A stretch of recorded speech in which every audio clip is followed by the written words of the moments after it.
Yes, good morning guys. Ang nakikita nyo ngayon ay ang foundation ng tayo naming beam. At ang pataas na yan ng column na yan ay dudugtungan yan doon ng I-beam. So nailatag namin yung parilya at nabakalan namin yung column. Isang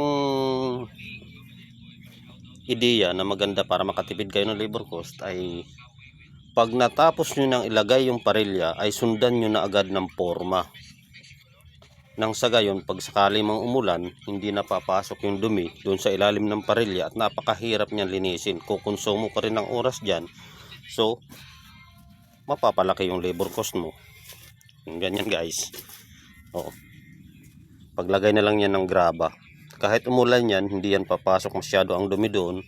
Hindi na makakaabala para maglinis pa sa ilalim. Napakahirap maglinis na ilalim ng parilya ng dumi.